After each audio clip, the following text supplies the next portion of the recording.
What is your favorite zombie movie?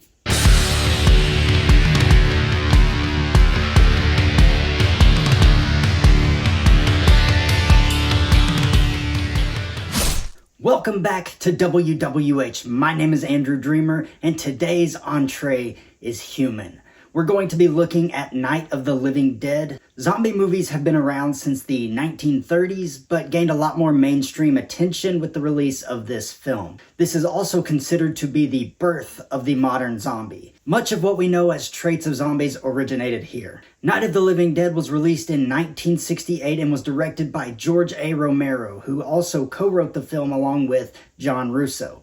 It stars Duane Jones and Judith O'Day. I've seen this film in black and white as well as color, and I definitely prefer the black and white version.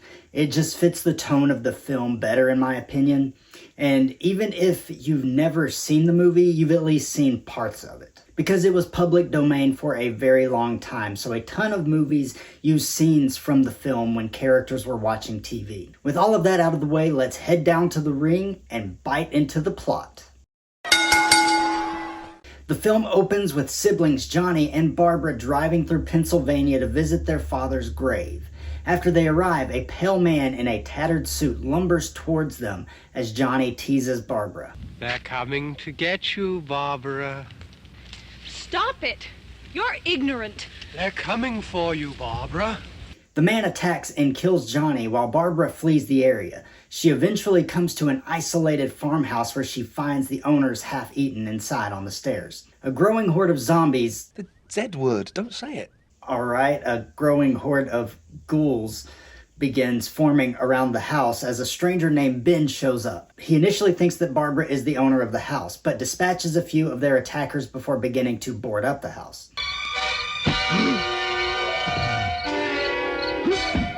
While searching for supplies around the house, he also finds a lever-action rifle that will most certainly come in handy. Barbara becomes nearly catatonic at this point and stays in this state throughout a majority of the film, frustrating Ben enough to smack her. My brother is not dead!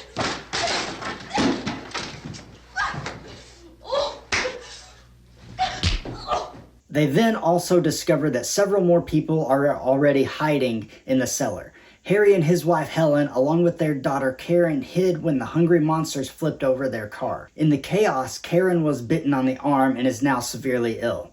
Another younger couple, Tom and Judy, took shelter after hearing a broadcast about the brutal killings. Tom and Ben continue securing the house. Meanwhile, Harry throws a tantrum and yells how it's not safe above ground, and then he returns to the cellar. He's insane. We've got to have food down there. We've got a right. This is your house. We've got a right. More and more zombies... We're not using the Z word! No, you know what? It's my show and I'm gonna say zombie. More and more zombies surround the farmhouse, making escape and survival seem futile. Eventually, Harry and his wife come back out of the cellar. The group then listens to a television and radio reports of cannibalistic corpses committing copious counts of carnage. It has spread all across the east coast of the United States, and they also hear of these posses of armed men patrolling the countryside to eliminate the living dead. The report also confirms that the zombies can be killed with a strong blow to the head, bullets to the brain, or being burned. In addition, there are various rescue centers offering refuge and safety to people. Civil defense machinery has been organized to provide rescue stations with food, shelter, medical treatment, and protection by armed National Guardsmen. Scientists are theorizing that radiation from exploding space probe is the cause of the reanimations. By the way, if you like this review or my style, subscribe to the channel and turn your notifications on so you never miss an episode. Ben then devises a plan to get Karen the medical attention she needs by refueling his truck at the gas pump on the farm. Seems simple enough, but of course these things never go according to plan. Ben, Tom, and Judy drive the truck over to the pump, holding off the zombies with torches and Molotov cocktails. Here's where things start going bad. Tom accidentally spills the gas on a torch, causing the truck to catch on fire. Watch the torch! They try to get away, but the truck explodes, killing Tom and Judy.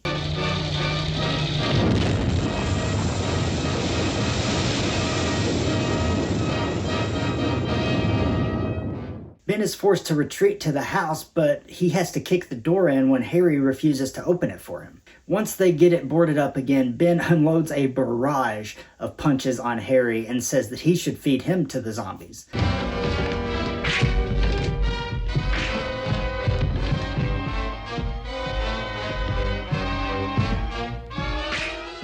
As the remaining survivors try to figure a way out of this mess, they pause to watch the 3 a.m. news update until their power goes off. One of my favorite quotes comes from this report. I just think it's so funny the way he responds to the question. Are they slow moving, Chief? Yeah, they're dead. They're all messed up.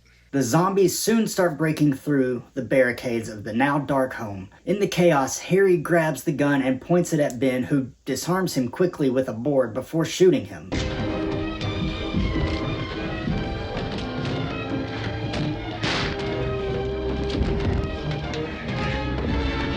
Harry staggers down to the cellar and dies next to his daughter. Karen then dies from her own prior injuries, becomes a zombie, and eats her father's remains. Helen also retreats to the basement, where she is also killed by Karen with a freaking masonry trowel.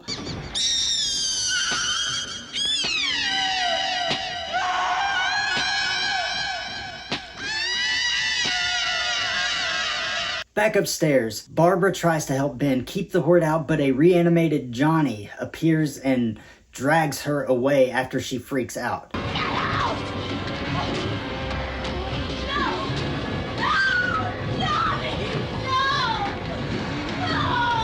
The numbers are just too much, and Ben can't keep them out any longer. He backs away from them, but Karen emerges from the cellar and tries to bite his arm. He fights her off and tosses her aside before retreating into the basement himself. Harry and Helen reanimate, and Ben quickly shoots them both, killing them once and for all.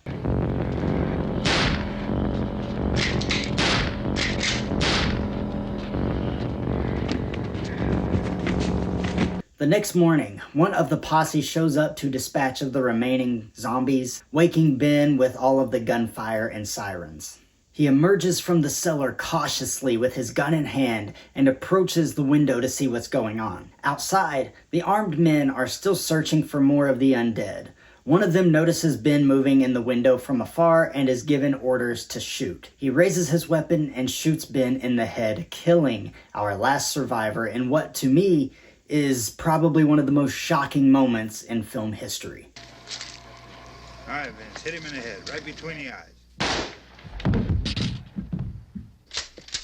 Good shot. The film closes with several stills, including the armed men, Ben's corpse, and then dragging him out of the house and into a burn pile. The last thing we see is the group setting fire to the pile, ridding this area of zombies and our main protagonist.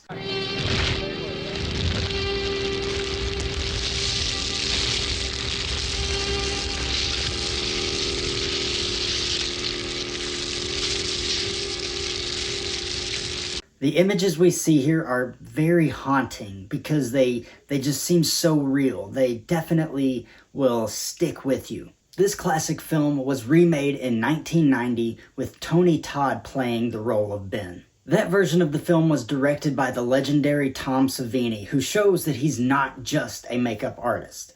I enjoyed that film a lot too, and maybe we'll look at that in the future, but for now we have to discuss the positives and the negatives for the Night of the Living Dead. And trust me, there's a lot to discuss. But first, we have to take a quick break, so stick around for more WWH action. If you're looking to save 20% off of your entire order from Redcon 1, I have the perfect deal for you. Go to their website, add some things to your cart, and use code AndrewDreamer to save 20% off of your entire order. It's a great deal. Also, check out my Pro Wrestling Tees store at prowrestlingtees.com/AndrewDreamer. You can get some really cool shirts. You can get some Andrew Dreamer shirts. You can get a Wrestling with Horror shirt. Check them out as well. And last but not least, head over to Patreon and consider becoming a member of the WWH Universe. There's a lot of really cool perks, and we'd love to have you. Welcome back. I don't want to waste any time, so let's make our way back to the ring.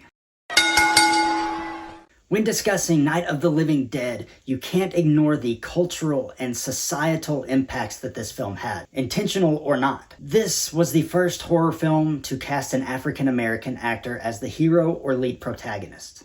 And though Romero stated that race played no part in the casting and that he cast Duane Jones simply because he really was the best actor for the role, the impact remains the same, especially since perhaps a lot of directors at the time would not have chosen him for the role. And Duane Jones really is a phenomenal actor. He definitely gives the best performance in this entire film. It really is powerful. As far as the cultural impact goes, this movie completely changed how people thought of zombies. Up until then, they were usually just mind-controlled goons for a different big bad. This movie turned them into flesh-craving, hungry ghouls, and that has carried on ever since. There have been a few additions and alterations, but the groundwork for all of that was laid here. Never before had people seen this type of graphic violence on screen, and it left a legacy that has spanned well over 50 years now. And while the gore is fairly tame by today's standards, back in 1968 it was truly shocking, and I appreciate that immensely.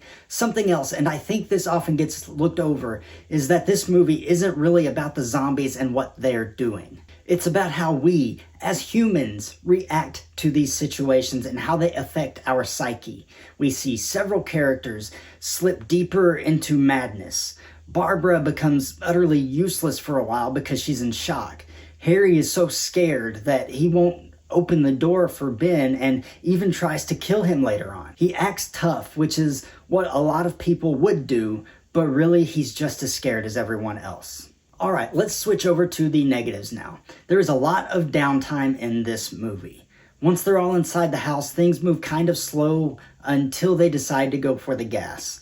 A majority of the exposition in the film comes from television reports, which to me gets kind of old after a while. I would have rather spent that time with the characters in the house. Other than that, it's just small things, like some of the audio mixing or the lighting. Those issues typically come down to budget, so it's not that big of a deal. But that's all I have to say for the negatives portion of this review. Go watch this movie if you haven't seen it. It's available on several different streaming platforms and is one of the easiest movies to find. Let me know down in the comments what you think about Night of the Living Dead. But that is going to do it for this review. Like the video, share the video, and subscribe to the channel. And let me know what else you want to see me cover here on WWH. We have a lot more coming your way very soon. But until then, my name is Andrew Dreamer, and this is Wrestling with Horror.